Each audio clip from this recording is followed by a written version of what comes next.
If there's one thing we've learned about business and life, it's that people are the X factor. They constantly surprise us, both in amazing ways and not so much. We're Ben and Syya, and welcome to the GNAW On This Business Bites podcast. This show is all about real-life things we all deal with every day, how they relate to business, and how to make some sense out of our daily chaos. Welcome to the show.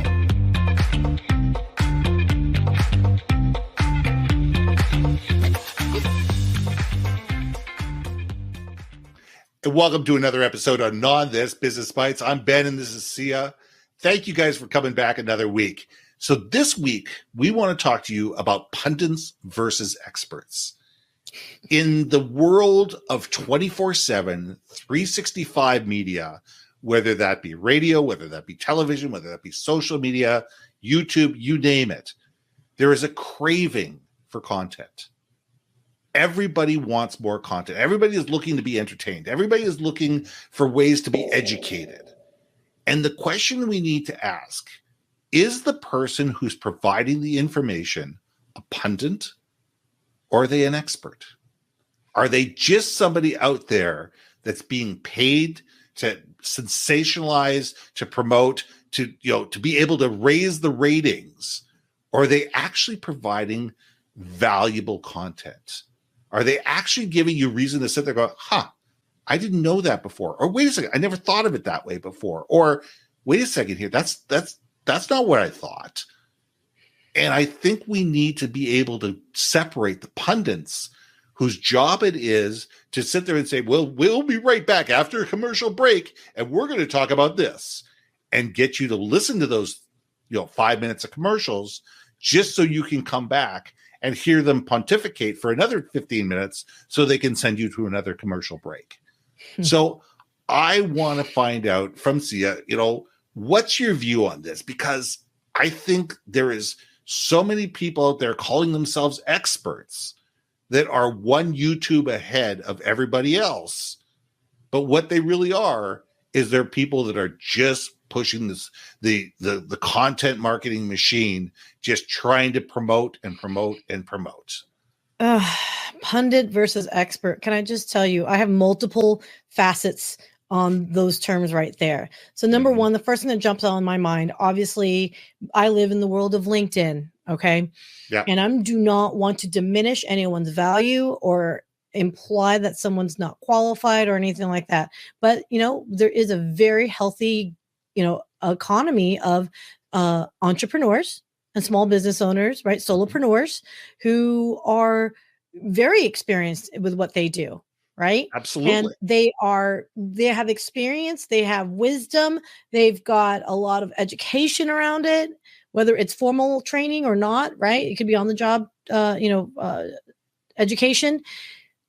I guess what bothers me the most is when there's a flip of a switch where you start something and suddenly I'm the pro and professional. Now, I'm going to do full disclosure, right? I'm in the world of podcasting. I'm considered a newbie, right? My business wasn't established until 2018, right? But I'm also not saying I'm the editor, right? I am the business owner of this particular industry and I'm learning as an entrepreneur, but I would never call myself an expert and just brag about my accomplishments regarding that. And I think that's where it blurs the line with being a pundit, right? Mm-hmm. Where there is aggrandizing, where you're like, oh, look at me, look how successful I am, all that stuff. To me, that's just bragging about yourself. And that's where pundits come into play a little bit. It's a little bit about self-promotion, less so about the actual topic, it seems like to me. So that's where I find pundit versus experts to be grating, especially for those that don't know what the hell they're talking about and then say they're the expert. Well, and we've all seen the self-professed experts, the people who call themselves the number one sales guy on LinkedIn, the social media guru, here's 10 steps to better LinkedIn, profile. There's all of that out there on the marketplace. And what it is more getting you to buy a course than it is actually helping it. What I'll do is I'll give you just enough information to enable you to sit there going, wait a second, I need to have this person. So I'm going to buy this course and I'm going to, and I'm going to pay this person $5,000 to go and tell me the real thing. But when I take their $5,000 course, what I'm going to do if I really want the secret sauce, I got to buy their $25,000 course. Mm-hmm. And I think that that's really where the line is for me. My attitude is you give away as much information as you can. You give, yes, there is proprietary stuff. Yes, there is information that's out there. But you know what? The majority of the information is the more people we can help, the more people we can add value to. What that's going to do is that's going to differentiate ourselves between the people we can truly add value to and the rest of the world that really needs a little bit of advice but can't really afford to utilize our services. And I think that that's what I try to do, and I know you do, and I do know that a lot of people I know do, is they sit there and say, look, the vast majority of people will never be my clients. They're never going to be able to afford me. They're never going to be able to utilize what I can afford them. But that doesn't mean that they don't deserve at least some content. And to be able to be that person who actually is a river and can sit there and say, look, I'm not going to give you, everything, but here's some ways that I can actually give you some tangible things to help you be better at what you're doing. Ben, here's something that's a difference between a pundit and an expert, right? Yeah. A pundit is trying to sell something, like you say.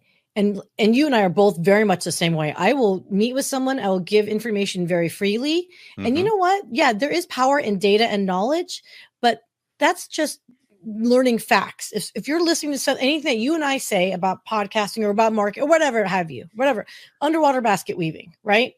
There's a very big difference between learning the technique of a butterfly swim than actually being in the ocean and actually doing a butterfly swim. Absolutely. Right? And I think that is a big difference. I think pundits will talk about it. Experts have been there, done that, and they're willing to, again, like you say, they're willing to offer up data in a way that, hey, do with this what you will.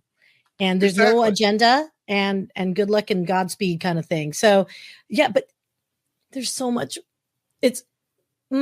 We can read 40,000 million books. By the way, 130 million books have been published since day one. Ain't no one execute on every single one. That's why there's a difference of doers and reviewers, observers. So that's. And I'm with you with that, because what we need to be able to do as experts in our field, and none of us are truly experts in our field. I think maybe the day that I die, I'll have gained enough information to be an expert for those 15 minutes, between I get the enlightenment and the day that I expire, the time I expire. But we're all sitting there learning. We're all on this journey together. We're all sitting there going, all right, I know a little bit more than you, but guess what? That person over there, I got a buddy of mine who's got 20 plus years of experience in podcasting. Okay, I've got 10. At 10 years of experience in podcasting, yeah, I've learned a lot of information. I can help a lot of people. But there are things I still run into, and guess what? He's the guy that I go to when I run into things that make me shake my head. And I think that the difference is being an expert means to say, you know what? I don't know. I'm not sure. Let me find out for you and get back to you. Instead of just making suppositions, making it up as I go along, fake it till you make it, call it whatever you will. But there's a group of people out there that think that if they show any sign of weakness, that all of a sudden they're going to lose any credibility. And I think that's when you do lose credibility, is when you're in that fake it till you make it situation. And it's a far more powerful thing to say that, you know what?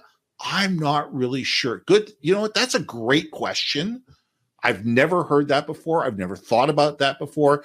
Let's either go find the answer together, or let me find you somebody who is way smarter than I am, who can answer that for both of us. It reminds me of that saying, right? A wisdom knows they don't know the answer. I don't know. I'm going to have to look that one up. But I think the word expert, you are knowledgeable in an area of focus up until that moment in time, because things evolve. And like you said, you got to constantly be learning, right? So yes, like your friend that's been doing it for 20 odd years and whatnot, if your friend stopped learning 10 years ago, they were an Maybe out of expert date. 10 years ago, but it's not necessarily applicable too, right? So, and I worry because I've seen some pundits, especially on LinkedIn, for example, or business, whatever platforms that are saying, I know this. And you're like, wow, that's an outdated way of thinking. Like this methodology has been disproven. That's where I'm really worried of like, ooh, we've crossed over to the twilight zone, if you will, of, expert knowledge. Yeah. So my gnaw on this, the thing I'm going to gnaw on is be wary of pundits, be wary of experts, be wary of anybody. Where do they come from? They don't have to have a PhD from Harvard. They don't have to have written for Forbes magazine.